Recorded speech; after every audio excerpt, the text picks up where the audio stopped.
नमस्कार, आप देख रहे हैं न्यूज़ लाइन और मैं हूं यूसुफ अंसारी। आज हम बात करेंगे प्रधानमंत्री नरेंद्र मोदी के मिशन कश्मीर की। महाराष्ट्र और हरियाणा की फतह करने के बाद बीजेपी पूरी तरह से गदगद है। इन राज्यों में हुए चुनावों ने साफ कर दिया है कि मोदी लहर अभी बरकरार है और इसी को ध्यान में रखते हुए अब मोदी परवान चढ़ाने में जुट गए हैं अपने मिशन कश्मीर को। और इसी मिशन कश्मीर के तहत प्रधानमंत्री मोदी ने दीपावली का त्यौहार कश्मीरियों के साथ बनाने का फैसला किया है। ट्वीट करके उन्होंने कहा है कि आज दिवाली के दिन वो कश्मीर में रहेंगे अपने उन भाइयों बहनों के साथ जिनके घर बाढ़ से तबाह हो गए हैं। तो आज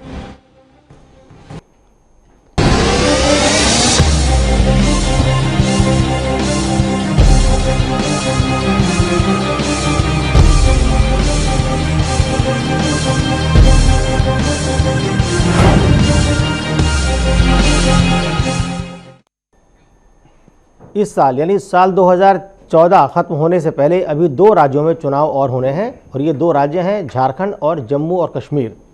लेकिन बीजेपी और मोदी के जहन में चल रहा है सिर्फ कश्मीर और कश्मीर।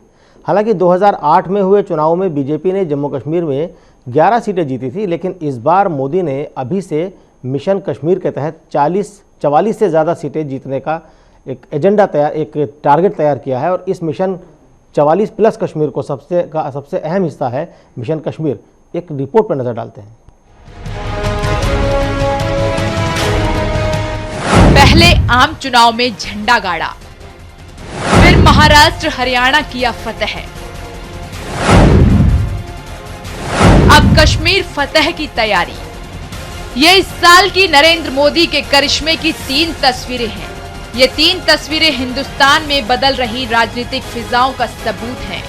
पिछले करीब 4 महीनों में हिंदुस्तान और देश के 2 अहम राज्यों में विजय पताका फहराने के बाद अब प्रधानमंत्री नरेंद्र मोदी की नजरें जम्मू कश्मीर पर आकर टिक गई हैं।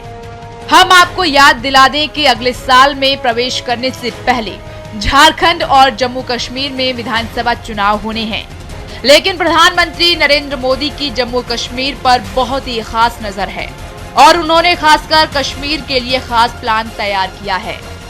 हम आपको बता दें कि जम्मू कश्मीर में कुल 87 विधानसभा सीटें हैं। इसमें जम्मू से 37, कश्मीर से 46 और लद्दाख रीजन से 4 सीटें आती हैं।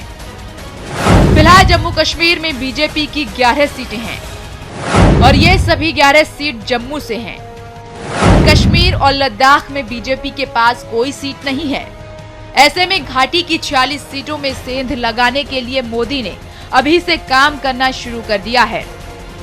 मोदी अपने मिशन कश्मीर को लेकर कितने ज्यादा गंभीर हैं, ये आप इससे समझ सकते हैं कि मोदी इस बार दिवाली जम्मू कश्मीर में ही मनाएंगे और इस दौरान मोदी के मिशन कश्मीर प्लान को और ज्यादा परवान चढ़ाया जाएगा। जम्मू कश्मीर के मुख्यमंत्री उमर अब्दुल्ला ने ये भी बात मानी है कि घाटी में बीजेपी की लोकप्रियता बढ़ रही है और बीजेपी का आलाकमान इस बार जम्मू कश्मीर को भगवा रंग में रंगने में कोई कोर कसर बाकी नहीं छोड़ना चाहता। हिंदुस्तान सहित समूचे विश्व की नजरें आने वाले जम्मू कश्मीर चुनावों पर लगी हुई हैं। अगर इस बार जम्मू के साथ साथ कश्मीर पर भी मोदी लहर चल गई तो ये वो चमत्कार होगा जिसकी मिसाल हिंदुस्तान के इतिहास में हमेशा दी जाएगी। लेकिन मिशन कश्मीर प्लान से अलग मोदी के लिए सवाल भी हैं। क्या कश्मीर में चलेगा मोदी मैजिक? कश्मीर में बीजेपी खाता खोल पाएगी? कश्मीरियों का दिल जीत पाएंगे मोदी? ये वो सवाल हैं जिनकी वजह बहुत और बहुत ही ज्यादा है। मोदी भले ही प्लान मिशन कश्मीर को परवान चढ़ाने में लगे हों, भले ही उमर अब्दुल्ला ये मान लें कि घाटी में बीजेपी की लोकप्रियता बढ़ी है, लेकिन इन वजनदार सवालों का जवाब तो तभी मिलेगा जब कश्मीर में चुनाव होंगे और चुनावों का रिजल्ट आ जाएगा।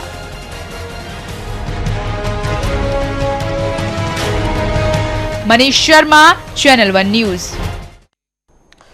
तो कश्मीर मिशन यानी मिशन 44 प्लस जो नरेंद्र मोदी का है जम्मू कश्मीर को जीतने के लिए, उसी के तहत दिवाली के त्यौहार के मौके पर वो कश्मीर में रहेंगे और कश्मीर के उन भाइयों बहनों के साथ रहने का मोदी जी ने फैसला किया है जिनके घर तबाह हो गए हैं बाढ़ में। और इस पर एक जम्मू कश्मीर से काफ़ी अच्छी उत्साहवर्धक रिपोर्ट भी आई है। लोगों को उम्मीद है कि शायद इस पर कुछ पैकेज भी देंगे। हमारे साथ इस मुद्दे पर, अहम मुद्दे पर चर्चा करने के लिए स्टूडियो में ख़ास मेहमान मौजूद हैं। हमारे ग्रुप समूह संपादक कुमार राकेश हमारे साथ जी हैं, हमारे वरिष्ठ सहयोगी हनुमंत राव जी हमारे साथ हैं, और हमारे साथ वरिष्ठ पत्रकार सुरजीत दास गुप्ता हमारे साथ हैं, और हमारे पास मुफ्ती एजाज अरशद कासमी साहब हैं जो सामाजिक कार्यकर्ता भी हैं और मुस्लिम मामलों के जानकार भी हैं। और हम इस पर, तो हनुमंत जी, राकेश जी, किस तरह से आप इसको देखते हैं, जम्मू कश्मीर का, खासकर जो कश्मीर के दौरे की बात नरेंद्र मोदी जी ने आज अचानक ट्वीट करके कही है कि उन भाइयों बहनों के साथ में रहूँगा जिनके घर बाढ़ ने तबाह कर दिए हैं, किस तरह से इस फैसले को आप देखते हैं? देखिए, जम्मू कश्मीर भाजपा का एक मिशन रहा है, जिसे कहते हैं कश्मीर मिशन। और जब से भाजपा का गठन हुआ है 1980 से, तब से कश्मीर उनके नज़रों में है, कहीं उसे हूर कहें या नूर कहें या जो भी कहें। तो उस मिशन को लेकर के खास करके एक प्रचारक से प्रधानमंत्री बने नरेंद्र मोदी के मन में सपना है कि उस वहाँ वो चुनाव जो करें और वहाँ सरकार में आए, जो उनका एक एजेंडा है, जो आर्टिकल 370 की बात है, फिर उनका समान नागरिक संहिता की बात है। तो ऐसे कई उनके मुद्दे हैं जो उनके दिल में छुपे हुए हैं, उनका दर्द तो भी है। इस दिवाली मनाकर कश्मीरियों के बीच वो क्या मैसेज देना चाहते हैं कि वो उनके साथ हैं, या किसी पैकेज के भी ऐलान की उम्मीद है? देखिए यूसुफ जी, अभी जो बाढ़ का जो विभीषिका आई और जिसमें जिस तरह से उन्होंने आगे बढ़ करके, जब तक सोचते उमर अब्दुल्ला उसके पहले बाढ़ पीड़ितों की सहायता देना, सारी व्यवस्था करना, मुहैया कराना, तो उन्होंने कश्मीरियों के जहन में ये बात डालने की कोशिश की कि भाजपा और नरेंद्र मोदी उनके विरोधी नहीं हैं, उनके साथ हमदर्द हैं। और हमदर्द बन करके उन्होंने पूरे सेवा भाव से, जिसे कहते हैं निष्काम भाव से, उन्होंने मदद करने की बात कही, किसी भी राजनीतिक दुर्भावना से परे हटते हुए। तो जो उन्होंने काम किया तो एक संदेश भी गया, और साथ साथ डॉक्टर जितेंद्र सिंह हैं, आते ही उन्होंने एक मुद्दा छेड़ा था, हिडन एजेंडा कहें या ओपन एजेंडा, तो साथ साथ उनका राजनीतिक एजेंडा भी। लेकिन जो ये हादसा हुआ, जो विभीषिका हुई है, उसमें सभी दल, खास करके उमर भी उन्होंने आगे पास दोबारा लौटेंगे। मुफ्ती साहब, किस तरह से आप देखते हैं प्रधानमंत्री नरेंद्र मोदी के इस कदम को कि दिवाली का त्यौहार कश्मीरियों के साथ मनाएंगे, और कश्मीरियों को उम्मीद है कि इस मौके पर वो कश्मीर के पुनर्वास के लिए, टूटे हुए मकानों को बनाने के लिए एक पैकेज नरेंद्र मोदी पहले दे चुके हैं 1000 करोड़ का, कुछ और पैकेज का ऐलान कर सकते हैं। तो कुल मिलाकर के आप इसे किस नज़र से देखते हैं कि क्या एक तरह सियासी दौरा होगा या सद्भावना दौरा होगा, और जो मिशन कश्मीर बीजेपी का है 44 से ज़्यादा सीटें जीत कर सरकार बनाने का, उसमें ये दौरा किस हद तक कामयाब साबित हो सकता है? देखिए, सबसे पहले हमें ये देखना होगा कि कश्मीर के जो हालात हैं या वहाँ के जो आबादी है और दूसरी रियासतों की जो आबादी है, दोनों में बहुत फ़र्क है। हम जम्मू एंड कश्मीर को दूसरे रियासतों के साथ एकदम बिल्कुल तुलना करके नहीं देख सकते कि वहाँ भी जो है मोदी जी का बिल्कुल जादू चल रहा है या वहाँ लहर चल रही है। ये ठीक है कि ये कुछ ऐसे कदम ज़रूर उठा रहे हैं जो बिल्कुल दिलों को लगती है, जहन को अपील करती है, और ये बहुत अच्छा है कि ऐसे मौके में जब वो लोग बिल्कुल क़यामत के जैसे हालात से दो चार हैं और उसमें दिवाली का जो जश्न लोग मनाते हैं, उसमें नरेंद्र मोदी जी उनके ज़ख्म पर किसी हद तक जो है मरहम रखने की कोशिश कर रहे हैं, और उसकी बाज़ाबादकारी के लिए भी बहुत हद तक जो है उन्होंने कामयाब कोशिशें की है, दौरा भी किया है और बहुत सारी सहायता का भी ऐलान किया है। ये सब बहुत अच्छी चीज़ें हैं, लेकिन इन चीज़ों के अलावा ये देखना होगा कि वहाँ जो है वहाँ माइनॉरिटीज़ की अक्सरियत है कश्मीर के अंदर, ख़ास तौर से। ये जम्मू के अंदर तो अपनी पेट बना सकते हैं, बहुत कुछ कर सकते हैं, लेकिन कश्मीर के अंदर कुछ मुश्किलात इस वजह से भी है कि कश्मीरियों के कुछ अपने डिमांड्स है, उनके जहन में कुछ चीज़ें पलती हैं। एक मामूली से मामूली किसी कश्मीरी से पूछिएगा कि वो क्या चाहते हैं, तो आज़ादी के अलावा वो अपनी बात नहीं करेंगे। वो हर आदमी कहेगा कि हमको आज़ादी चाहिए।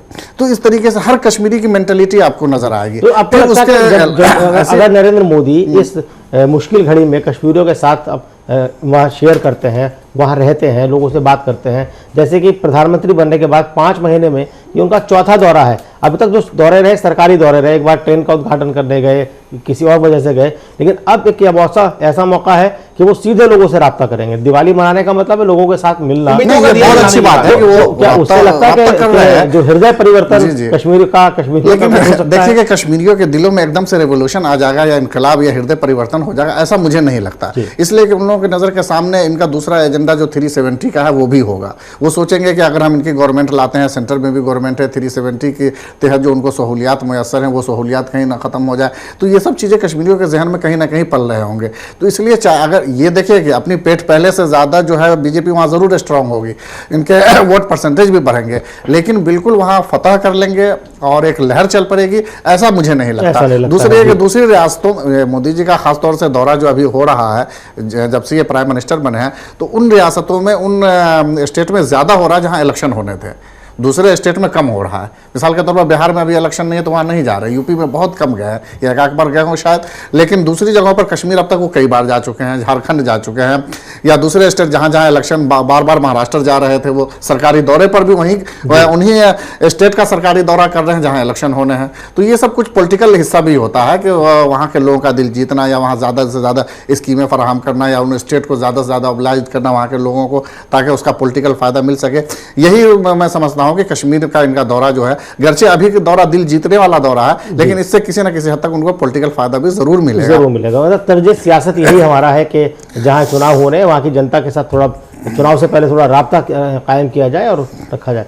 तो हनुमान जी, अब आपके पास हम आना चाहेंगे कि आप किस तरह से देखते हैं कि जिस तरह जो जम्मू कश्मीर का मिशन बीजेपी का है 44+ में अगर हम बात करें कि 46 सीटें घाटी से हैं और बाकी सीटें जम्मू से हैं, जम्मू में कम है, 36 सीटें हैं, और बाकी जो लद्दाख में जम्मू से 37 हैं, जम्मू से 37, कश्मीर से 46 हैं और लद्दाख से 4 जी, तो टोटल 87 है। अभी तक बीजेपी की जो पैठ रही है वो जम्मू तक सीमित रही है। कश्मीर में कोई उनका था, एक 377 के मुद्दे पर जम्मू के एक बड़े बीजेपी के नेता ने बीजेपी छोड़ दी थी उस वक्त।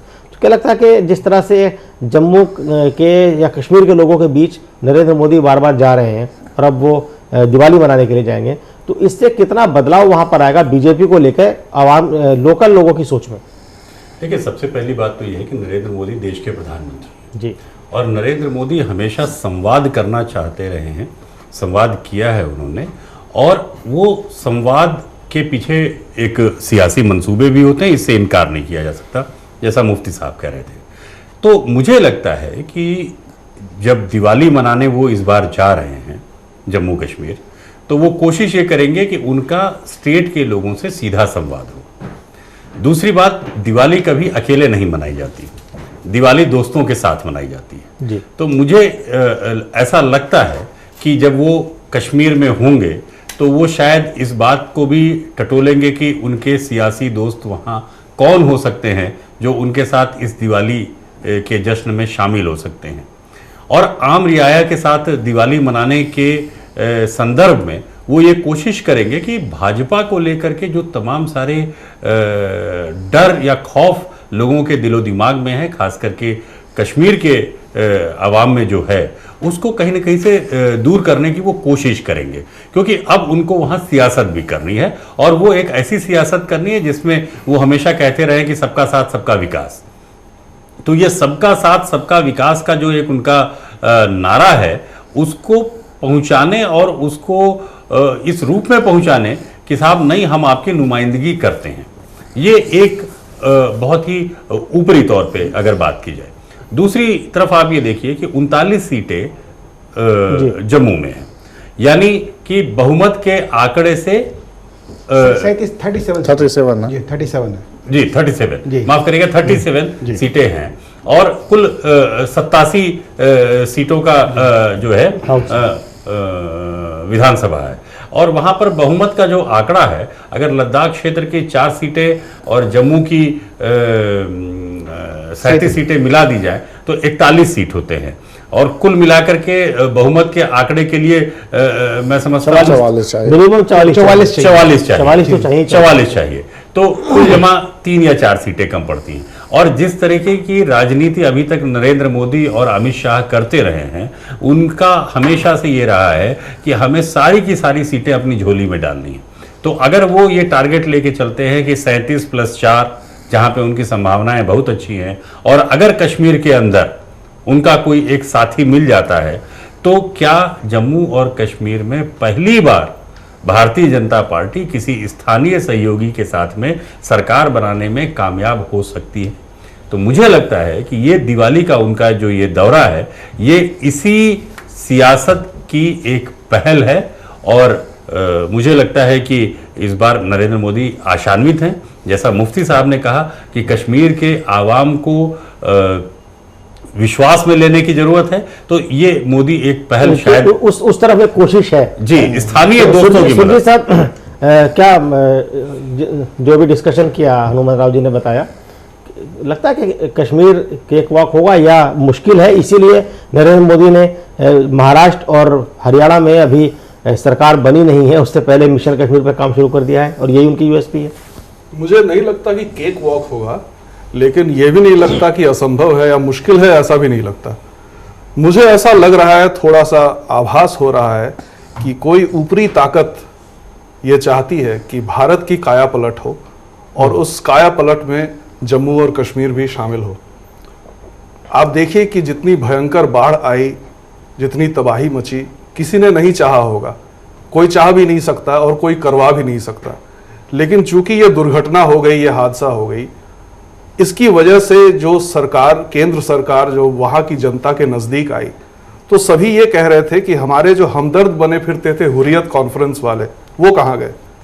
हम इतनी मुश्किलात में थे और उनमें से कोई तो दिखा नहीं। बीच में एक बार यासीन मलिक सुर्खियों में आए तो गलत कारणों से आए कि किसी की नाव उन्होंने चुरा ली और जो रिलीफ मटेरियल था वो खुद बांट के हीरो बनना चाहते थे, ऐसी कोई खबर आई, कोई अच्छी खबर नहीं आई। और एक जो मुझे ये लगता है, पहले तो आपने आंकड़ों का एनालिसिस किया कि 37 और 4, फिर 2-3 और मिल जाए तो मेजॉरिटी हो जाए। मुझे ऐसा लगता है कि अगर सही सही पासे फेंके गए तो फिर भाजपा अकेले वहां सरकार बना सकती है, क्योंकि एक फैक्टर आप और ऐड कीजिए कि इस बार भारी संख्या में पोस्टल बैलेट के द्वारा कश्मीरी पंडित वोट करेंगे। इस वजह से जो डेफिसिट जो है वो कश्मीर वैली में रह जाती है, वो डेफिसिट पोस्टल बैलेट से पूरी हो सकती है। नहीं, पोस्टल बैलेट की बात आपने जहां तक की वो बिल्कुल आपने सही बात की, लेकिन पोस्टल बैलेट का जो असर है, घाटी की एक सीट है हबा कदल जी, मोस्टली जो कश्मीरी पंडित हैं, जो विस्थापित हैं, वो उसी सीट से हैं और उसका चुनाव दिल्ली में होता है, जहाँ कैंपों में कश्मीर रहते हैं और दिल्ली में उनके लिए जहां जहां वो हैं वहां बैलेट बॉक्स रखे जाते हैं। अब तो खाली इलेक्ट्रॉनिक वोटिंग, इसके अलावा जो है वहां एक सीट पे ज्यादा असर नहीं पड़ेगा, वहां से वो पहले मट्टू जीते थे और वहां से कश्मीरी पंडित ही हमेशा। इसके अलावा वहां ये बात सही है, मैसेज की बात है, उनके भी दिलों के नजदीक आए हैं। मुझे ऐसा लगता है कि केंद्र सरकार एक चीज समझनी होगी जो मुफ्ती साहब अभी उन्होंने बात की कि किस तरह से जम्मू कश्मीर में जो काम किया और वहाँ के जो हुर्रियत नजर नहीं आई, यासीन मलिक जो कहते हैं कश्मीर पर अपना हक जताती है वो नजर नहीं आई, तो इसको लेकर के भारत सरकार ने कश्मीर के लिए जो किया, एक दूसरा वर्जन भी आता है कि भाई भारत सरकार की जिम्मेदारी बनती है, कश्मीर भारत का अभिन्न अंग है, तो उसके लिए तो काम करना ही करना था। तो क्या उसका एहसान दिखाकर कश्मीर का दिल जीता जा सकता है? देखिए, सबसे पहले तो मैं सुरजीत जी की बात से इत्तेफाक नहीं करता बिल्कुल कि वहाँ हुर्रियत वालों ने या वहाँ की लोकल तंजीमों ने काम नहीं किया है। वहाँ की लोकल तंजीमों ने बहुत काम किया है और ऐसा नहीं है कि मतलब यहाँ से जो दूसरी तंजीमें ऑर्गेनाइजेशंस वगैरह गई है वो भी काम किया है। मैं अभी पिछले दिनों एक रिपोर्ट पढ़ रहा था जिसमें मैं बताता हूँ, अभी जरा सा मैं हवाले से बताता हूँ। एक न्यूज़ क्लिपिंग अभी मेरे पास भी यहाँ पर होगी, जो गोरखपुर के कुछ लोग, कुछ पंडित थे जो श्रीनगर में फंसे हुए थे, वो लोग अपने रिपोर्ट एक दिए हुए थे। वो उन लोगों का ये कहना था कि हम लोग घर में आज तक किसी हम लोग गांव देहात के लोग रहने वाले थे और लोगों का कहना था कि हम लोग जो है कभी किसी मुसलमान का जूठा या उसके साथ बैठना या उसके गिलास में पानी पीना या जिस चापाकल पे वो चले जाते थे वहाँ हम लोग नहीं जा सकते थे। इतना अछूत का माहौल था हम लोगों के यहाँ। लेकिन आज अगर श्रीनगर में जो है यासीन मलिक ही के घर से या उसके कैंप से जो है हमारे पास 15 दिनों से खाना आ रहा है और हम खाना खा रहे हैं। वो क्लिपिंग जो है एक इंग्लिश मीडिया ने शायद की, उसका इंटरव्यू आज भी व्हाट्सएप पर या इधर उधर घूम रही है क्लिपिंग। तो इस तरह के बाकी हमारे अपनी जो है कई यूनिट यहाँ वक्फ बोर्ड से हमने काफ़ी मदद भेजे, दूसरी ऑर्गेनाइजेशन भेजी, तो वहाँ जाने के बाद देखा कि नहीं, वहाँ के लोग भी जो लोग हैं वाकई बड़ी मेहनत कर रहे हैं, जो लोग काम कर सकते हैं, ओमान से, गल्फ से, हर जगह से जो है और काम किया है। ऐसा नहीं है कि लोकल यूनिट ने काम नहीं किया। ठीक है, एक चीज़ और फीलिंग आई है वहाँ के लोगों में, ये तो है कि ठीक है कि गवर्नमेंट ने जितना हो सकता है किया है। वहाँ के लोगों में मैंने एक फीलिंग और देखी, उन लोगों का ये कहना था कि जो भी रिलीफ वर्क हो रहा है उसमें प्रायोरिटी पर जो है ना टूरिस्ट को रखा गया है और लोकल लोगों को बाद में दिया गया है रिलीफ वर्क में। मिसाल के तौर पर कहीं उसको बाहर भी अगर निकाला गया हेलीकॉप्टर के जरिए से, तो पहले जो टूरिस्ट है उनको निकाला गया है और बाद में वहाँ के लोकल लोग, चाहे वो ज़ईफ़ी क्यों ना हो, बिल्कुल आखिरी हालत में क्यों ना हो, मरीज क्यों ना हो, उसको जो है बिल्कुल पीछे रखा गया और टूरिस्ट को पहले निकाला गया। ये सब फीलिंग भी उन लोगों के जहन में आ गई है, उसके नेगेटिव पॉइंट भी आए। इस तरह की चीजें भी आई थी कि आर्मी वाले जो बताने के लिए वहां लोगों को गए थे बोट लेकर के, उनके पास पहले से एक लिस्ट थी कि इन लोगों को पहले बचाना, वो तमाम चीजें मीडिया में आई हैं। तो मेरे ख्याल में निजी तौर पर मुझे ऐसा लगता है कि अगर भारत सरकार ने वहां राहत काम के लिए किया है और बढ़ चढ़कर काम किया है, तो उसका मुझे लगता है कि जताना या एहसान दिखाना मेरे ख्याल में अच्छी बात नहीं, उसका गलत असर भी पड़ सकता है। नहीं, कुल मिला के देखिए, जो भारत सरकार ने वहां काम किया ये उसका फर्ज है, ये उसे करना ही था। लेकिन साथ साथ उसमें एक बात और थी, भारत सरकार ने किया वो अगर हम कहें कि बहुत कुछ मतलब बहुत काफी था, तो ये भी बात सही नहीं है, नाकाफी था। जिस पैमाने पर तबाही हुई, ये जो इम्प्रेशन था कि भारत सरकार केयर ही नहीं करती है, उस इम्प्रेशन को नहीं, ऐसा नहीं रहा है। एक बात और रही है, इन तमाम पहलुओं के बीच में एक बात और रही है, जो आपदा प्रबंधन था और जो आपदा प्रबंधन के नाम पे करोड़ों रुपए, हजारों करोड़ रुपए जो गए हैं जम्मू कश्मीर में, उसका कोई उपयोग नहीं किया गया। ये भी एक मुद्दा है, वहां पे था और है और रहेगा। जिस तरह से उमर अब्दुल्ला ने वहां का पूरा सिस्टम फेल हुआ, उनका वो आपदा प्रबंधन नगण्य रहा, जबकि आप देखा राज्य सरकार फेल हुई है। राज्य सरकार का जो प्रबंधन है, जो केंद्र की मदद से, मेरे पास ऐसे कई उदाहरण हैं जम्मू कश्मीर के, आज से नहीं, मैं 97 तक का मैं आपको पूरा लेखा जोखा दे सकता हूं। केंद्र से सभी राज्यों की तुलना में, देश के जितने राज्य हैं उनकी तुलना में सबसे ज्यादा राशि जम्मू कश्मीर के डेवलपमेंट पर गया, लेकिन वहां की जो भी सरकारें रही उन्होंने उसका समुचित उपयोग जनहित में नहीं किया। सवाल है, आपदा में भी नहीं किया, आपदा में भी गया, आपदा में सबसे बढ़ के गया, आपदा में गया, राकेश जी अनएक्सपेक्टेड गया। सुनिए राकेश जी, उत्तराखंड में सवाल आपदा प्रबंधन का जहां तक है, तो आपदा प्रबंधन का सिस्टम हमारे यहाँ पर बहुत अभी शुरू हुआ था जब बाड़वानी उप प्रधान, एक मिनट, जी जब आपदा प्रबंधन बहुत पुरानी व्यवस्था है, बहुत पुरानी शैली है, उसको आधुनिकतम कर रहे हैं। दरअसल जम्मू कश्मीर का जो राज्य का जो आपदा प्रबंधन का जो है वो इतना इक्विप्ड नहीं है अभी। आपदा प्रबंधन के नाम पर कोई सिस्टम डेवलप नहीं हो पाया है। जब मैं वही कह रहा हूँ, आपदा प्रबंधन के नाम पे हजारों करोड़ रुपए गए हैं प्रदेश को, जिसका उपयोग नहीं किया गया, उसको डाइवर्ट किया गया। आप सही कह रहे हैं अपनी बात, लेकिन सवाल यह है कि इसके लिए क्या अकेला जम्मू कश्मीर जिम्मेदार है? आपदा प्रबंधन कहां गई थी बिहार में जब सुपौल हादसा जहां हुआ वो जिम्मेदार होगा, बिहार जिम्मेदार होगा, उत्तराखंड जिम्मेदार वो नहीं है। डिस्कस करें ना जी भाई, सुपौल में जब एक अचानक गंगा ने अपना पुराना रास्ता बदला, तब आपदा प्रबंधन कहां गया था? या पिछले साल उत्तराखंड में जब अचानक तबाही आई, तब आपदा प्रबंधन कहां गया था? वो तो 3 दिन के बाद जिस तरह की तबाही इस बार जम्मू कश्मीर में आई, वो पिछले वर्ष 40 वर्षों के बाद, तो ऐसी तबाही की उम्मीद जो है वहां के ना तो आवाम को थी ना सरकार को थी, लिहाजा सरकार बिल्कुल अनप्रिपेयर्ड थी। जो वहां की लोकल सरकार थी वो जो तैयारी मुमकिन भी नहीं था कि वो उस स्तर का आपदा प्रबंधन कर सकती थी। नहीं, एक फर्क ये भी समझना होगा, जरूरी था मुफ्ती साहब, एक मिनट, उसके लिए जरूरी था कि जिस तरह की मदद केंद्र सरकार ने की उसे करना चाहिए था, और बड़े पैमाने पे और भी बड़े पैमाने पे राष्ट्रीय कर्तव्य मान के किया, कोई एहसान वाली बात जा रही है, मान के नहीं किया। कौन किसको कहां मना करना बात अलग वर्ग है इस देश में जो बार बार ये कैंपेन चला रहा है। जब जम्मू कश्मीर में बाढ़ आई उसके तुरंत बाद से व्हाट्सएप हो या फेसबुक या उस पर कि भाई अब कहां गया पाकिस्तान। लेकिन एक मुद्दा जरूर आया, एक मुद्दा जरूर रहा कि जो कश्मीर के नाम पे हुर्रियत कॉन्फ्रेंस की बात है, दोनों कहा गया। मैं वही पूछना चाहूंगा, ये मुद्दा है कि जो कश्मीर के नाम पे, जो जिहाद के नाम पे, आजाद कश्मीर के नाम पे राज्य करने वाले अचानक विलीन हो गए। नहीं, एक चीज अचानक विलीन हो गए, वो पिछले 15 दिनों तक नहीं दिखे हुआ, इसमें उनकी शुरू हुई। इसमें ऐसा भी अलग चीज है। और ये जो हम लोग जो विषय से भटक रहे हैं, उसी मौजूद पर मैं बात करना चाहूंगा। जैसे मुद्दा है, देखिए, ये बहुत अहम मुद्दा है। असल में ये जो सैलाब, ये जो सैलाब आया, मुद्दा तो है जी, प्लीज एक मिनट में सिर्फ इसमें फर्क करना चाहूंगा। असल में ये जो सैलाब मुफ्ती साहब आया, ने सवाल उठाया, मैं उसी का जवाब दे रहा हूं। हाँ बिल्कुल, ये जो अभी जो सैलाब आया था, जैसे उत्तराखंड में भी बहुत भयानक सैलाब था पिछले साल में और इस साल श्रीनगर में आया, इसमें थोड़ा सा फर्क ये समझना होगा कि आप जैसे स्टेट गवर्नमेंट को हम सिरे से नाकाम करार दे रहे हैं, उसमें ये फर्क समझना होगा कि कहीं भी सैलाब आता है तो गांव देहात में या दूसरे शहरों में आता है, उसके पास बहुत सारे बड़े बड़े सिटीज होते हैं, शहर होते हैं। कश्मीर में जो आया है सैलाब, वो डायरेक्ट जो है कैपिटल में आया है, श्रीनगर में आया, जिसके बारे में कहा जाता है कि सीएमओ चीफ मिनिस्टर ऑफिस 3 दिन तक डिस्कनेक्ट रहा। वहां का जब पूरा एडमिनिस्ट्रेटिव ब्लॉक खत्म हो गया, कहीं पर कोई काम में सारे अफसरान खुद अपनी जान बचाने के लाले पड़ रहे थे उन लोगों को। खुद उमर अब्दुल्ला का फोन जो है 2 दिन तक डिस्कनेक्ट रहा। तो ऐसी शक्ल में मतलब काम करना कितना मुश्किल हो सकता है वो समझ सकते हैं। मुफ्ती साहब, इसलिए उससे ज्यादा उत्तराखंड की स्थिति थी। उत्तराखंड में देहरादून नहीं डूबा था, उत्तराखंड में सारा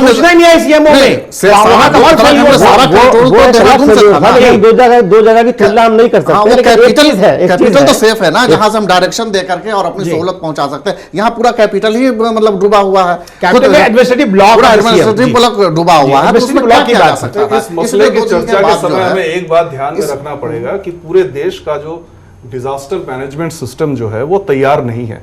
उसे जो है हमारे देश के लिए माफ करिएगा, ये एक सिस्टम की प्रॉब्लम है, सिस्टम की प्रॉब्लम है, सियासी प्रॉब्लम नहीं है। हमें तैयार भी है और हम 4 करोड़ की बात करेंगे। एनडीए में बना कई प्राधिकरण बन चुके हैं, हमने ब्रेक लेना है। अभी एक छोटा सा ब्रेक लेते हैं, ब्रेक के बाद फौरन हाजिर होते हैं और इस दिलचस्प चर्चा को हम आगे बढ़ाते हैं। आप कहीं मत जाइएगा।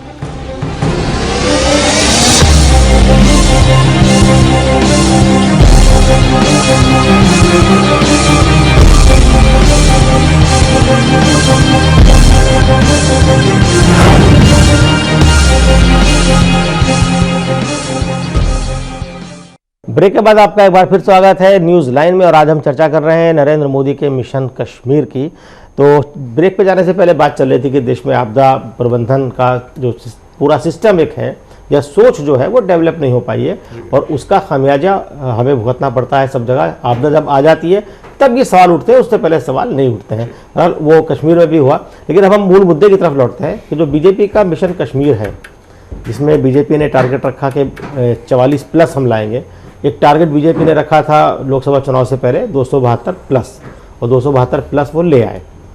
तो मिशन कश्मीर के हिसाब से क्या लगता है सुरजीत जी कि क्या 44+ का मिशन बीजेपी का पूरा होगा? और जिस तरह से जिस मुस्तैदी से नरेंद्र मोदी ने और जितनी जल्दी जम्मू कश्मीर का दौरा करके एक सक्रियता दिखाई है, उस सक्रियता के मद्देनजर आपको लगता है कि ये मुझे ये संभव लगता है, मुझे आसान नहीं लगता लेकिन मुमकिन लगता है। और मैं ये कहूँगा कि ये जो नज़दीक पहुँचने की जो कवायद है ये काफ़ी हद तक सफल होगी, क्योंकि मैं जो है सोशल मीडिया पे लगातार ट्विटर पे फेसबुक पर कश्मीरियों के रिएक्शंस देख रहा था जिस वक्त बाढ़ आई हुई थी, और वो रिएक्शंस जो आप बता रहे हैं उससे काफ़ी विपरीत था जो आप बता रहे हैं उससे।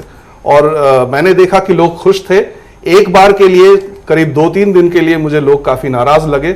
फिर बाद में तफ्तीश से ये पता चला कि जहां पर राहत पहुंचनी है वहां पर जिन बोट्स का इस्तेमाल करना था उन बोट्स पे जर्नलिस्ट सवार हो गए थे कवरेज के लिए। इस वजह से जो है राहत में दिक्कत आ रही थी। एक मुझे ये उस समय सूचना मिली थी। लेकिन इसके अलावा जो है वहां पर मुझे उल्टा मुझे ये खबर मिली कि जो वहां पर मजदूर है, चूंकि जब राहत पहुंचाई जाती है सिस्टमिक तरीके से तो पते के हिसाब से आप कहाँ रहते हैं, आपके घर का ठिकाना क्या है, उस हिसाब से राहत पहुंचाई जाती है। तो उनका कोई ठिकाना ही नहीं है, इस वजह से उनको राहत पहुंचने में देर लगी। जो वहां के रिहायशी जो लोग हैं उनको पहले राहत पहुंची। और जितनी भी तस्वीरें, मैं सिर्फ पीआईबी के वेबसाइट की बात नहीं कर रहा हूं, वो तो सरकार की हिमायत करेंगे ही। बतौर जर्नलिस्ट मैं दर्जनों अखबार रोज लेता हूं, चाहे टाइम्स ऑफ इंडिया हो, हिंदुस्तान टाइम्स हो, हिंदू हो, इंडियन एक्सप्रेस हो।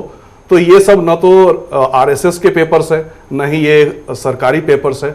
इनमें मुझे बिल्कुल उल्टी तस्वीर दिखी कि जो राहत कार्य से लोग बहुत खुश हैं वहाँ के, और दुआएं दे रहे हैं वो, और कह रहे हैं कि जिस तरह से जिस मुस्तैदी के साथ सरकार ने काम किया है उससे हमारे दिल को छू गए वो। उसकी चारों तरफ चर्चा हुई जी। है, तारीफ हुई है, इसमें जी, कोई शक नहीं है। जी। तो मुझे ऐसा लगता है कि जो लेकिन जो दिक्कत वहां हुई कि जब ये कहा गया कि भाई स्टेट गवर्नमेंट ने कुछ नहीं किया और सब कुछ सेंट्रल गवर्नमेंट ने किया, और जब एहसान थोपने जैसे देखिए, शब्द इस्तेमाल हुए अगर तो इसमें वहां केंद्र सरकार ये बात- मुझे अगर मुझे केंद्र ऐसा सरकार ने ये बात कही होती, हर चीज केंद्र सरकार नहीं कह देखिए, मुझे ऐसा लगता है जो तमाम कैंपेन चल जम्मू रहा है कश्मीर में कैंपेन में गलत नहीं चलाई सब्जी। हमारे वास्तव मित्र भी में हैं, राज्य उन्होंने- सरकार ने कुछ नहीं जो वहाँ किया के था। वो स्थानीय सरकार है, असहाय दिख रही थी, उन्होंने जिस तरह असहाय की थी खबरें नहीं, दी, इस तरह के प्रबंधन उससे- में उससे राज्य कुल सरकार मिला के ये लगता है कि वो असहाय दिख रही थी नहीं, उन्हें असहाय दिख रही थी, ऐसा थी नहीं, उनके पास फंड था, उनके पास प्रबंधन था, उनके पास कुछ नहीं व्यवस्थाएं होता। थी, आप- लेकिन वो नहीं कर पाए। नहीं, मेरे जहाँ पास तक- ऐसे उदाहरण है कि मैं समझता हूँ कि पुलिस जहाँ और तक राज्य न्यायालय- सरकार का मामला है, जी। राज्य सरकार की स्थिति जैसा कि Limited- मुफ्ती साहब ने भी कहा, उसकी स्थिति ऐसी नहीं थी, क्योंकि सीधा जो सबसे ज्यादा प्रभावित इलाका था वो श्रीनगर का इलाका था। राज्य सरकार की ऐसी स्थिति नहीं थी कि वो बड़े पैमाने पर राहत और मतलब राहत के काम कर पाती। और जो केंद्र से मदद गई, इस मामले में एक चीज रही कि प्रधानमंत्री पहले भी मदद जाती रही, पहले भी आपदाओं में जो है केंद्र सरकारों ने मदद किया, ये कोई नई बात नहीं थी। इसमें जो सबसे हाँ, खास बात इसमें ये रही कि राज्य प्रधानमंत्री सरकार ने के एक्टिव एक होने से सक्रियता पहले दिखाई केंद्र इसमें। सरकार एक्टिव रही और उसने वो नौबत नहीं आने दी कि राज्य सरकार मांग करती तब ये भेजते। तब होता। भाई आर्मी केंद्र सरकार जी। के अंडर में आती है, वो मुख्यमंत्री जी। के अंडर में तो आती नहीं कि मुख्यमंत्री जी। तुरंत आर्मी को बुला के लगा दे। वो सारी चीजें होती हैं, लिमिटेशन और वहां पर लोगों ने शुक्रिया अदा किया जहां पर लोगों को मदद पहुंची। जी। बहुत सारे इलाके ऐसे भी थे जहां नहीं पहुंच पाए, तो वहां नहीं थोड़ा पहुंच बहुत पाई। गुस्सा होता है, और ऐसा जाहिर होता सी है। बात है कि ऐसा होता है कि सरकार सब जगह नहीं पहुंच सकती। आक्रोश का होना चाहे वो केंद्र सरकार हो, स्वाभाविक है। चाहे वो राज्य सरकार जी, हो। जी, जो उत्तराखंड में भी तमाम तरह की शिकायतें लोगों से लेकिन हुई, जो हर जगह सरोजी जी वो ने काम बात करता है। बताई कि जो मीडिया रिपोर्ट्स रही, जो हाँ, वहां वो- के लोगों की रिपोर्ट्स रही, जो वहां जो एक overall- फीडबैक रहा, overall- उसमें उन्होंने overall सरकार की positive तारीफ की। feedback था। बिल्कुल नहीं, बहुत इसमें केंद्र सरकार ने संवेदनशीलता दिखाई, इसमें इसमें कोई दो राय कोई दो राय नहीं। बहुत त्वरित है, मदद- बहुत त्वरित है। मदद काफी थी या नाकाफी, ये एक संवेदनशीलता अलग दिखाई, मुद्दा हो सकता सक्रियता है। दिखाई, और एक जो जस्टर पेश किया पॉजिटिव, एक त्वरित, यूसुफ और साहब, उसको इसमें लेकर बहुत के important प्रधानमंत्री की और बीजेपी की छवि जम्मू कश्मीर में एक समान रूप से, खासकर जी। घाटी के अंदर, उस पर एक असर पड़ा है। लोगों ने रिथिंक ये- करना शुरू ये किया है। संदेह अलावा- रिथिंक करना शुरू किया इसके है। अलावा एक बहुत महत्वपूर्ण फैक्टर ये है, चूंकि हम चुनावी सूरत कैसी होगी इस पर विश्लेषण कर रहे हैं, तो सिफोलॉजी के हिसाब से अगर आप देखें तो जम्मू कश्मीर में कितने % लोग वोट डालते हैं? हमारे जैसे यहाँ 60-70% तो डालते नहीं है। नहीं डालते। हाँ, तो 15-20-25% लोग वोट डालते हैं। उसमें से अगर 5% का भी मन बदल जाए, उनके मन में थोड़ी सी नहीं, नरमी सुधीर आए। साहब, आप उस हाँ, दौर की जब बात- लोग आप उस दौर की बात कर रहे हैं जिस दौर में आतंकवाद जो है सबसे अब- परसेंटेज काफी लोग है। अभी- अभी परसेंटेज 50 से इतने लोग नहीं है। 55 तक गया है परसेंटेज, ऐसा अब नहीं है। percentage बहुत- पिछले चुनाव में एक 57 भी परसेंट गया, 50 तो क्रॉस नहीं किया है। कुछ क्षेत्रों में 50 प्लस गया, कुछ क्षेत्रों में, लेकिन पूरे- जम्मू कश्मीर क्षेत्रों में गया है, नहीं है देखिए, जहाँ कुल तक मिला के प्लस नहीं गया है। है, कहीं 47 भी रहा है। लेकिन वो जो परसेंटेज है उसमें जो बता रहे हैं सूरजीत देखिए, जी और उसमें आशा एक चीज बता- मुझे समझ में आता है, उसमें जैसे- उसमें परिवर्तन हो सकता है। और जो जम्मू क्षेत्र है, नहीं, सुरजीत ने बहुत अच्छी बात कही। मान लीजिए जो एक बड़ा तबका है जो वोट नहीं डालता है, अगर उस तबके में से 2-4% का मन बदल जाए, वो वोट डालने आ जाए और बीजेपी के फेवर में खास वो करके वोट करे। कश्मीर क्षेत्र में, कश्मीर क्षेत्र की बात हो रही है। असली परिवर्तन जो है क्षेत्र की कश्मीर बात क्षेत्र में है। होनी है। कश्मीर क्षेत्र की हम लोग बात कर रहे हैं। इस बार महत्वपूर्ण बात यह है, इस बार एक कश्मीर से महत्वपूर्ण बात 4-5 यह सीटें मिल जाए तो है काफी कि जो 46 सीटें कश्मीर के अंदर है, लोग वहां की स्थानीय सरकार जो माफ करिएगा उमर अब्दुल्ला की जो सरकार रही है, उसके परफॉर्मेंस से बेहद खफा है। और जाहिर सी बात है, एंटी इनकम्बेंसी फैक्टर बहुत strong, जबरदस्त है। बहुत जबरदस्त है। ये लोकसभा में भी देखने को मिला है। अब सवाल उठता है कि बीजेपी इसका फायदा कैसे उठाएगी। जैसा मैंने पहले भी कहा कि दिवाली अकेले मनाने जा रहे हैं या वो मित्रों के साथ मनाएंगे। तो उम्मीदवार कौन होंगे? अगर पीडीपी साथ आती है, जैसा कि एक इतिहास रहा है, और संकेत है वहां से, संकेत केंद्र भी के है। साथ में हमेशा पिछले एनडीए की सरकार में फारूक साहब साथ में थे, ये कोई नई बात नहीं है। और मुझे लगता है कि अगर पीडीपी साथ में आती है और भारतीय जनता पार्टी का प्रदर्शन जम्मू और लद्दाख के क्षेत्र में अच्छा रहता है, पीडीपी का प्रदर्शन अगर कश्मीर के इलाके में अच्छा रहता है, तो ये कोई वहाँ पर- बहुत अजूबा नहीं होगा। पॉइंट हम मिस कर रहे हैं। थोड़ा एनालाइज जी, कीजिए। मैं एक चीज इसमें इजाफा जी। करना चाहूंगा। जैसे पीडीपी की बात कर रहे हैं, अगर नेशनल कॉन्फ्रेंस और पीडीपी दोनों की पॉलिसी प्रोग्राम को देखेंगे तो नेशनल कॉन्फ्रेंस के मुकाबले में पीडीपी की लाइन जो रहती है हमेशा पॉलिटिकल लाइन थोड़ा ज्यादा एक्सट्रीम रहती है, ज्यादा हार्ड है, ज्यादा हार्ड रहती है। ज्यादा हार्ड। पिछले एक साल इमोशंस में बदलाव ज़्यादा hard है। कॉन्फ्रेंस पिछले एक साल में बदलाव आया। पीडीपी के धार में काफी परिवर्तन हुआ है, नहीं, धार पहले से परिवर्तन तो कुंद हुई हुआ है, है, लेकिन नहीं फ्लेक्सिबल हुए हैं।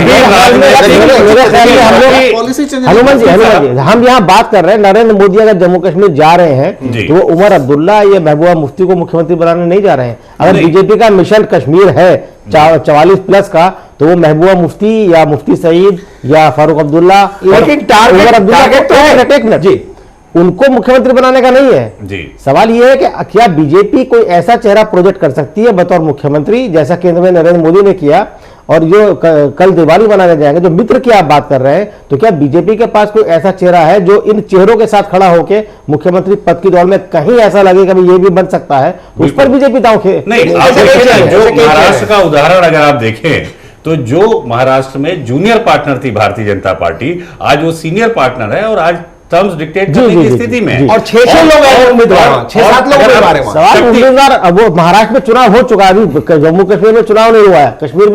कश्मीर में जो बीजेपी के अध्यक्ष हुआ करते थे वो भी पार्टी छोड़ के चले गए थे। अब सवाल ये है कि बीजेपी किसको करेगी? क्या जम्मू का आदमी को अगर प्रोजेक्ट करेगी तो जम्मू के आदमी के नाम पर? पिछले लोकसभा चुनाव में यूसुफ जी जो राकेश जी बोलने दीजिए, काम जो मैं कह रहा हूं उसको जरा। तो जब तक वो घाटी का कोई आदमी चेहरा नहीं आएगा बीजेपी का सामने, तब तक बीजेपी का मिशन 44 जो है वो पूरा नहीं हुआ। क्यों सुरजीत? मुझे ऐसा लगता है कि इस चेहरा पर- चाहिए ना मुख्यमंत्री पद के लिए। चेहरा शायद जो मोदी जी के काम करने का तरीका है, मुझे नहीं लगता कि क्षेत्रीय कोई चेहरा, जब तक कि वो कम से कम एक टर्म तक चीफ मिनिस्टर न रह जाए, जैसे एक टर्म या ज्यादा टर्म से शिवराज सिंह चौहान है, रमन सिंह है, जब तक ऐसी स्थिति नहीं आती है तब तक चेहरे का बहुत बड़ा महत्व मोदी जी के स्कीम में नहीं है। और मैं ये भी समझता हूं कि ये राजनीतिक तौर पे घातक होगा अगर उन्होंने पहले से ही या तो जम्मू क्षेत्र से या कश्मीर क्षेत्र से नाम घोषित कर दिया। कर रहा हूं मैं, नाम घोषित नहीं, एक सामने तो लाएगा आदमी किसी को। एक ऐसी बात हो सकता है कि अफवाह के तौर पे फैला दी जाए दूसरे स्टेट से नहीं ना दे कि सकते फलाने व्यक्ति की किसी संभावना स्टेट का होगा है, ना। लेकिन वो अफवाह के स्तर पे होगी, वो औपचारिक तौर से घोषणा नहीं होगी। देखिए, हाँ, इतना- औपचारिक घोषणा की बात नहीं हो रही, सामने तो आया आदमी। देखिए, कुल मिलाकर के इतना तो- और वो घाटी नहीं, का अगर शक्ति अगर घाटी संतुलन में भी अगर आपको आप सेंध देखें। लगानी है, घाटी जी। का वोट चाहिए, जी। तो घाटी का वोट घाटी का आदमी दिला सकता है। घाटी के भी लोग हैं, जम्मू के भी लोग हैं, उनके पास तो ऐसे कौन कौन लोग हो सकते हैं कुमार जी? ऐसे कई फेसेस हैं जिसको अभी मुख्यमंत्री के रूप में प्रोजेक्ट करने की बात नहीं हो सकती, लेकिन खास करके मुस्लिम समुदाय से भी ऐसे पुराने जो पीढ़ी के लोग हैं, उसमें ये भी खबर की बात है कि गुलाम रसूल गार के से रिलेटेड जो लोग हैं, चाहे आपके सोच साहब से भी कनेक्टेड रिलेटेड लोग जो हैं, वो भी नहीं राकेश जी, फिर तो बात घूम फिर के वहीं आ जाती है कि अगर बीजेपी क्या आयातित लोगों को लेगी? देखिए, आयातित और निर्यातित की बात करेंगे तो पूरी राजनीति गड़बड़ हो जाएगी। कांग्रेस से बीजेपी की। अगर बीजेपी एक मिशन 44+ का लेकर चल रही है जी। और वो घूम फिर के मुख्यमंत्री पद का उम्मीदवार ढूंढती है, पीडी ढूंढने की नेता की बात कर रहा हूँ, मुख्यमंत्री पद की बात नहीं कर रहा हूँ, नेता की बात कर रहा हूँ, बीजेपी से बात कर रहे हैं। नेता की बात कर रहा हूँ मैं। बीजेपी में कोई ऐसा चेहरा भी है? बीजेपी में वहां और कई चेहरे हैं। अभी जैसे चौधरी लाल सिंह आपके कांग्रेस के थे, बीजेपी में चले गए, जम्मू से है। जम्मू से है। मैं एक बात एग्जांपल दे रहा हूँ, घाटी जहां सिंध लगानी है, घाटी में जहां सबसे ज्यादा सीटें हैं, मैं वही कह रहा हूं। जहां वो घाटी- दिवाली मनाने जा रहे हैं, घाटी में ऐसे कई चेहरे हैं और उन चेहरों पे बीजेपी काम कर रही है। जहां तक मेरी खबर है, उन्होंने अपने स्तर पे काफी लॉबिंग भी कर रहे हैं, जैसा कि राव साहब बता रहे थे। और सुजीत बारक अभी किसी को मुझे प्रोजेक्ट आपको लगता है करके कि- किसी को प्रोजेक्ट करके सीएम नहीं लड़ेगी। हाँ, नहीं वो बात अलग है। तो जब तक घाटी में कोई ऐसा मोतबर फेस बीजेपी नहीं लाती, किसी ऐसे आदमी को नहीं लाती जो चाहे बीजेपी का पुराना कार्यकर्ता हो या कोई नया आदमी जुड़े, क्या तब तक बीजेपी को कामयाबी मिल पाएगी? देखिए, मैं जहाँ तक समझता हूँ, जम्मू के हालात अलग हैं, श्रीनगर के हालात, कश्मीर के हालात अलग हैं। कश्मीर में जो है मुस्लिम वोट उसी वक्त बीजेपी की तरफ जा सकता है जब उसके सामने कोई चेहरा आएगा, बीजेपी ही के प्लेटफॉर्म से कोई मुस्लिम चेहरा आएगा। और इस वक्त जो है उनकी यूनिट में मैं समझता हूँ कि बीजेपी की यूनिट में एक भी ऐसा मुस्लिम चेहरा इतना बड़ा नहीं है जिसे कश्मीर के लोग जो है बतौर सीएम देख सकते हों। ये एक सच्चाई है, उसे एक्सेप्ट करना होगा। दूसरी तरफ हम ये देख सकते हैं, इसमें जो प्लस पॉइंट इनकी जो मेहनत हो रही है कि जहाँ कभी आज तक गवर्नमेंट के पार्ट जो है बीजेपी नहीं बन सकी, ये बहुत बड़ा इनका कारनामा हो सकता है कि अगली जो गवर्नमेंट हो वो किसी हद तक जो है ये उसमें बीजेपी शामिल के होकर समर्थन बीजेपी समर्थन समर्थित गवर्नमेंट हो, मिलीजुली सरकार हो और वहां सरकार में बाज़ाब्ता बीजेपी शामिल हो, ये खुद अपने आप में बहुत बड़ी कामयाबी होगी। और मैं समझता हूं कि ये मोदी जी के लिए एक मोदी लहर के बराबर हो जाएगा अगर वो शामिल होते हैं, या किसी को लेकर के, चाहे वो नेशनल कॉन्फ्रेंस को ले लें या पीडीपी को ले लें या जिसको भी ले लें, अगर मतलब कोलिशन होता है, सरकार बनती है इनके साथ, तो ये एक कामयाबी होगी। और ऐसे इम्कानात इसलिए ज़्यादा नज़र आ रहे हैं कि ये अपनी पेठ जो है ना जम्मू में बहुत आसानी से बना सकते हैं। जम्मू में जो है नेटवर्क जो है इनके आरएसएस का भी बहुत मजबूत नेटवर्क है, वीएचपी वालों का भी बहुत मजबूत नेटवर्क है जम्मू के अंदर में। यही वजह है कि 11 सीटें इनकी आती है। इन सीटों को ये बढ़ा सकते हैं, आगे ले जा सकते हैं। 25-30 सीटें अगर ले आते हैं ये, या 20-22 सीटें ले आते हैं, तो एक गठबंधन सरकार यकीनन हो जाएगी। कश्मीर के अंदर ज़्यादा से ज़्यादा ला सकते हैं तो 2, 4, 5 सीटें कहीं पर से आ सकती है। वरना मुसलमानों के लिए तो देखना होगा ना, जो वहाँ के कश्मीरी जो अगर वोट देंगे तो देखेंगे हम किसको वोट दें, कौन चेहरा, हमारा सीएम कौन होगा, वो अपना सीएम तलाश करेंगे। नरेंद्र मोदी तो सीएम बनेंगे नहीं, तो कौन होगा? मैं चर्चा में एक नए फैक्टर को अब इंट्रोड्यूस करना चाहता हूं। आज अखबारों में एक रिपोर्ट आया है कि हरियाणा और महाराष्ट्र में जो चुनाव हुए उसमें जिन लोगों ने बीजेपी के लिए वोट डाला, उन्होंने कहा कि हमें एक ऐसी सरकार चाहिए थी जो केंद्र सरकार के साथ मिलकर काम करे। तो मुझे ऐसा नहीं लगता, जम्मू और कश्मीर में रहने वाले भी इंसान हैं, बिल्कुल वो भी जो है फायदा नुकसान की बात सोचते हैं, और वो जरूर ये सोचेंगे कि पूरा का पूरा भारत जो है विकास के दौर में आगे बढ़ जाए और हम पीछे रह जाएं। हाँ, कोई भी यहाँ पे सहूलियात मौजूद ना हो, यहाँ पर ऐसा अच्छे यूनिवर्सिटी ना हो, यहाँ अच्छी यूनिवर्सिटी ना हो, अच्छे अस्पताल ना हो, रोजगार के साधन ना हो, केंद्र सरकार तो ऐसा वो नहीं चाहेंगे। तालमेल करके इस वजह से कहीं ना कहीं कश्मीर का जो युवा जो है वो भी ये सोचेगा कि आज तक उन्हें क्या मिला, जिस रास्ते पे वो चले, चाहे नेशनल कॉन्फ्रेंस के दिखाए रास्ते पे हो या पीडीपी के दिखाए रास्ते पे हो या पाकिस्तान के उकसाने पे हो, उससे उनको आज तक फायदा क्या हुआ। बिल्कुल, बहुत सही बात आपने उठाई है। लेकिन हनुमंत जी, इस जो बेसिक सवाल यहाँ पैदा होता है, देखिए हरियाणा और महाराष्ट्र जो एग्जाम्पल आपने दिए, दोनों में जो सिचुएशन है, हालात है, वो फर्क है, अलग अलग है। हरियाणा, पूरे हरियाणा में बीजेपी का फैलाव पहले से रहा, कार्यकर्ता सब जगह मौजूद हैं। महाराष्ट्र में भी कमोबेश वही हालत थी, इसीलिए बीजेपी जूनियर पार्टनर होने के नाते भी एक उसका जीत का शेयर बड़ा था, कम सीटों पर लड़ती थी, ज्यादा सीटें जीतती थी। जम्मू कश्मीर में क्या है कि बीजेपी को श्रीनगर में घाटी में उम्मीदवार तक नहीं मिलते, उनका संगठन भी वहां पर नहीं है, और फिर उस घाटी का पूरे इलाके में कोई एक ऐसा फेस नहीं है, कोई एक ऐसा नेता नहीं जो बीजेपी के नेता के तौर पे उसकी एक पहचान हो, जो फ्रंट करके बीजेपी को लीड कर सके। तो पहले बीजेपी को, और ये एक ऐसी कमी है जो जम्मू कश्मीर, जो बीजेपी का या नरेंद्र मोदी का मिशन कश्मीर है, उसकी गति में स्पीड ब्रेकर का काम करेगा। यूसुफ जी, इस मुद्दे पे मैं ये कहना चाहूंगा कि फेस से ज्यादा महत्वपूर्ण जो है वो आइडियोलॉजी है। बीजेपी की जो आइडियोलॉजी है वो कश्मीर में जल नहीं करती है, लिहाजा इनको कम से कम पीडीपी जैसा या नेशनल कॉन्फ्रेंस जैसा एक सहयोगी चाहिए ही चाहिए होगा, चुनाव से पहले चाहिए बीजेपी को या चुनाव के बाद? चुनाव पूर्व गठबंधन, और ऐसा सहयोगी चाहिए होगा जो कम से कम इनकी गारंटी कश्मीर में ले सके। इनको आर्टिकल 370 पर भी अपना जो स्टैंड है वो कम से कम क्लियर करना होगा चुनाव के पहले। अगर ये चाहते हैं कि इनकी कश्मीर के अंदर पैठ बने, तो मैं समझता हूं कि आर्टिकल 370 को लेकर के जो बीजेपी का स्टैंड है, क्या ये वही स्टैंड रहेगा या उसमें कोई तब्दीली आएगी, ये भी एक बहुत बड़ा महत्वपूर्ण इशू होगा चुनाव में। बहुत बड़ा। क्या मुफ्ती साहब, लगता है आपको कि 370 पर जो बीजेपी का स्टैंड है, उस स्टैंड के चलते और जितनी मजबूती के साथ बीजेपी ने उस स्टैंड को उभारा, बल्कि लोकसभा चुनाव में यहाँ तक बात हुई कि भाई कम से कम इसे खत्म ना करें, इस पर चर्चा तो हो, और प्रधानमंत्री कार्यालय में राज्य मंत्री बनते ही जितेंद्र सिंह ने इस मुद्दे को तुरंत उठाया और उस पर चर्चा हुई, बाद में हालांकि उसे वापस लेना पड़ा। तो क्या इतने सख्त स्टैंड के बाद ये उम्मीद है कि बीजेपी को या तो कोई सहयोगी मिलेगा चुनाव से पहले, या बीजेपी को जनता समर्थन देगी, वोट देगी अपना?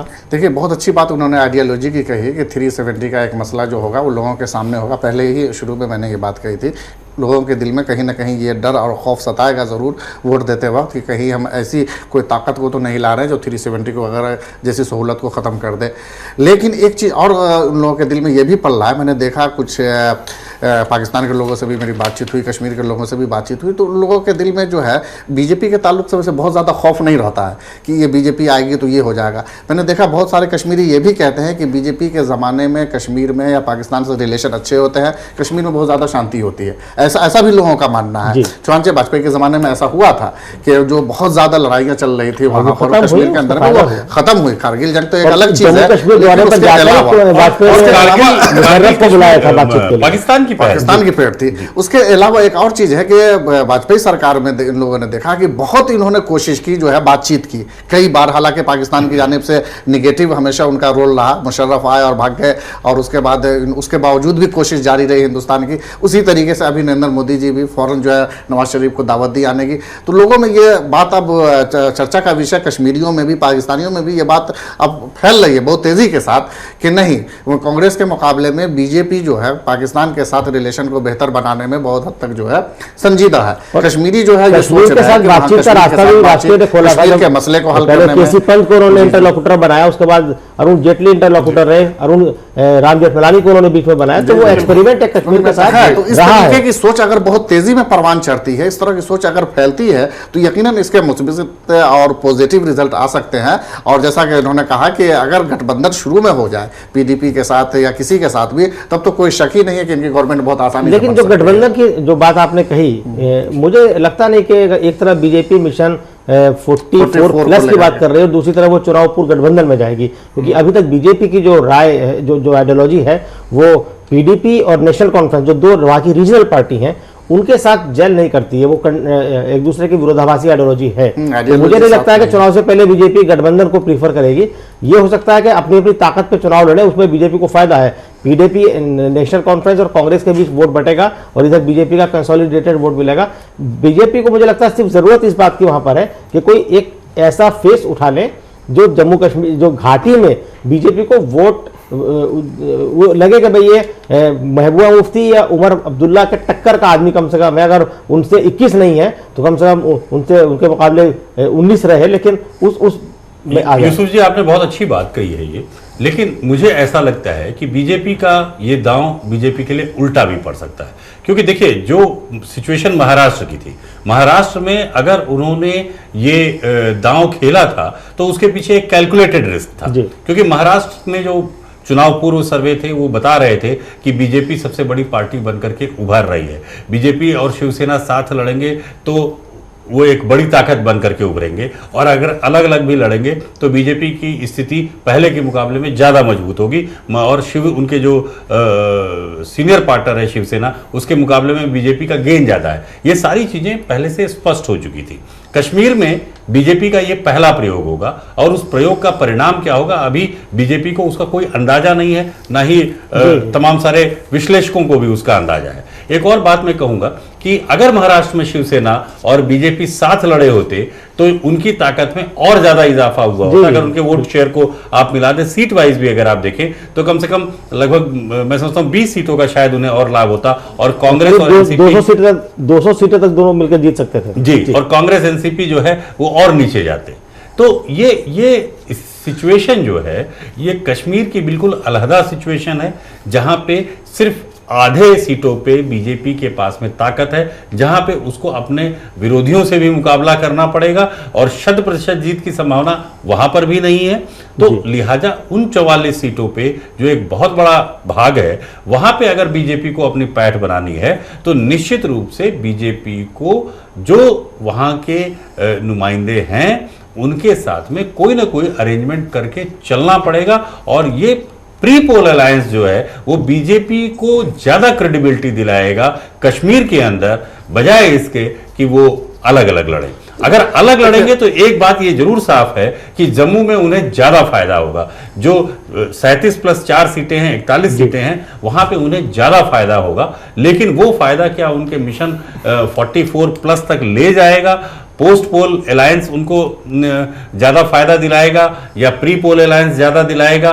ये वास्तव में एक डिबेट का विषय है, और मुझे ऐसा लगता है कि अगर वो ये बात डिक्लेयर करते हैं कि नहीं हम पीडीपी के साथ मिल करके जाएंगे, एक हमारा कॉमन मिनिमम प्रोग्राम होगा, हम अभी शायद 370 की बात नहीं करेंगे, हम गुड गवर्नेंस की बात कर रहे हैं, हम जो एनसी नेशनल कॉन्फ्रेंस से जो एंटी इनकम्बेंसी और जिस तरीके से राज्य की जनता त्रस्त है, हम उससे मुक्ति दिला करके अगर हम एक अच्छी गवर्नेंस और एक अच्छी गवर्नमेंट देने की बात कर रहे हैं, तो शायद इन मुद्दों पे वो कश्मीर में अपनी ज्यादा बेहतर पैठ बना सकते हैं। राकेश जी, क्या लगता है कि अब बीजेपी में कहीं किसी कॉर्नर में ये सोच है कि चुनाव से पहले पीडीपी के साथ ऑब्वियसली चॉइस वही बनती नहीं, है? जैसा कि हनुमंत राव जी बता रहे थे कि उसमें जो समझौते की बात है, दोनों पहलू हैं, और मुझे लगता है कि बीजेपी अभी एक अंदर खाने समझौता करके या एक बात करके अकेले चुनाव लड़ेगी। बात मुझे पोस्ट पोल अलायंस की संभावना ज़्यादा नजर आ रही है, बशर्ते कि प्री पोल अलायंस की। जहाँ तक कश्मीर की बात है, उनका जो मिशन कश्मीर है, जम्मू को लेकर ज़्यादा निश्चिंत है बनस्पत की कश्मीर को लेकर के। लेकिन जो उन्होंने पैकेज दिया है 500 करोड़ का एक कश्मीर के नाम पे, उसमें आप जिसको जिस तरह से आप लेते हैं जम्मू के नाम पे, तो एक मुद्दा है। लेकिन साथ साथ जो प्री पोल अलायंस की बात है और पोस्ट पोल अलायंस की बात है, दोनों में मुझे लग रहा है कि बीजेपी अपने ताकत पे चुनाव लड़ेगी, और बाद में हो सकता है पीडीपी से संभावनाएं, 2-3 चर्चाएं हुई हैं अंदर खाने में कि पीडीपी के साथ चले जाए। मुफ्ती साहब भी थोड़ा नरम पड़े हैं, और जो एक कॉमन मिनिमम प्रोग्राम की बात हो रही है, चुनाव के बाद जो भी है ये मॉडल हो सकता है। चूंकि हम जो विवादित मुद्दे हैं, जैसे कि केंद्र में उन्होंने 98 में सरकार चलाई कि कॉमन मिनिमम प्रोग्राम बना करके गुड गवर्नेंस और डेवलपमेंट को सामने रख करके, बाद में यदि उनके पास नंबर ज्यादा आते हैं तो जरूरत नहीं पड़ेगी। लेकिन मुझे लगता है कि इस बार कश्मीर में बीजेपी को ज्यादा सीटें मिल सकती हैं आज तक के इतिहास में पूर्व तुलना। जी, मुफ्ती साहब कुछ कहना आप चाह रहे थे? नहीं, इस पर सिर्फ मैं ये इजाफा करना चाह रहा था कि देखिए, वो लोग भी अच्छी तरह समझ रहे होंगे आंकड़ों की रोशनी में कि अभी जो इलेक्शन होने जा रहा है, इसमें बीजेपी कोई बहुत बड़ा जो है रेवोल्यूशन वहाँ पर नहीं लाने जा रही है, बहुत बड़ा इनकलाब नहीं आ जाएगा या उसकी एकदम से गवर्नमेंट बन जाएगी, ऐसा पॉसिबल भी नहीं है। लेकिन मुफ्ती साहब ऐसा है कि उमर साहब की सरकार तो नहीं बन रही है, और पीडीपी की सरकार नहीं बन रही है। उमर साहब की तो सरकार जाएगी, वो तो ठीक है। उमर साहब की सरकार आज भी अपनी बदौलत नहीं है, वो कांग्रेस के सहारे है। उमर साहब की सरकार आज भी अपनी बदौलत नहीं है, आज भी उसकी सरकार समझिए कि वो बस ऐसी ही है, बैसाखी के सहारे चल रही है, तो वो तो जाएगी ही जाएगी। लेकिन इनके लिए सब बहुत बड़ी कामयाबी यही होगी कि कश्मीर के अंदर अगर ये अपनी पेठ बना लेते हैं, वहाँ अपने वर्कर तैयार कर लेते हैं, वहाँ अपने ज़मीन हमवार कर लेते हैं, वहाँ के लोगों को अपना हम ख्याल बना लेते हैं, तो ये भी उनके लिए बहुत बड़ी कामयाबी होगी। ऐसा नहीं है कि मतलब यहाँ से अगर 15-20 सीटें आ गई, 30 सीटें आ गई, या फिर भी गवर्नमेंट नहीं बना सकते हैं। इसलिए कि कुछ आइडियालॉजिकल अगर देखें, इख्तलाफ अगर देखेंगे, तो ये आंकड़े की रोशनी में किसी कीमत पर गवर्नमेंट नहीं बना पाएंगे। इसलिए कि यहाँ से 44 सीटें चाहिए, और जम्मू और लद्दाख दोनों की सीट मिलकर के 44 को नहीं पहुंचते, बल्कि 41 सीटें होती है, 37 और 4, तो उसकी वजह से परेशानी आ सकती है इनको। ये चीजें उनके सामने। आप ये भी कैसे कर सकते हैं जम्मू में सारी की सारी सीटें बीजेपी को मिलेंगी? ये भी मुमकिन नहीं है। अगर सारी जीत मिले तभी मान लिया जाए, तभी नहीं बन रही। ये सरकार की संभावनाएं हैं जो टटोला गया है, सर्वे है, ये उसमें वो बात कर रहे हैं में उनकी ये बड़ी कामयाबी होगी कि वो कुछ सीटें वहां इजाफा तो करेंगे, और कश्मीर में जाकर के इस तरीके से अपनी पेठ बनाएंगे। प्रधानमंत्री ने कश्मीर घाटी में जाके दिवाली मनाने का जो फैसला किया है, और तुरंत चुनाव के नतीजे इधर आए हैं 2 दिन पहले, सरकार बनी नहीं और वो जा रहे हैं दिवाली मनाने के लिए वहाँ पर, तो सीधा मैसेज है कि वो अब कश्मीर घाटी में, जो कि एक मुस्लिम बहुल क्षेत्र है, वहां पर अपनी एक इमेज बनाना चाहते हैं, एक उनके बीच लोगों के बीच सीधा संवाद कायम करके अपनी बात उन तक पहुंचाना चाहते हैं, मैसेज देना चाहते हैं, और इसी से शायद वो आगे चल के चुनावी रणनीति और शायद भविष्य में प्रधानमंत्री ये भी समझाने की भी शायद कोशिश करें कि 370 को लेकर के जिस तरह की धारणाएं कश्मीरियों के अंदर हैं, उससे उन्हें बहुत ज्यादा काफी कुछ बदल रहा है। जो दिलों को नजदीक लाने की जो बात हुई है, उस पर चर्चा हो चुकी है। मैं इस पे कुछ और इजाफा करना चाहूंगा कि ये बार-बार आर्टिकल 370 की बात हो रही है। अब देखिए, आर्टिकल 370 में दिक्कत ये है कि उसकी वजह से जो जम्मू और कश्मीर को स्टेटस मिला हुआ है, इस वजह से वहां की विधानसभा में जब कोई कानून बनता है, तो किसी और विधानसभा में कोई कानून बनता है तो सेंटर उसको ओवर रूल कर सकता है, लेकिन जम्मू और कश्मीर के कुछ ऐसे कानून हैं जिसको ओवर रूल नहीं किया जा सकता। ऐसा एक कानून वहां पे बना था कि जो गैर कश्मीरी है वो कश्मीर में प्रॉपर्टी नहीं बना सकते।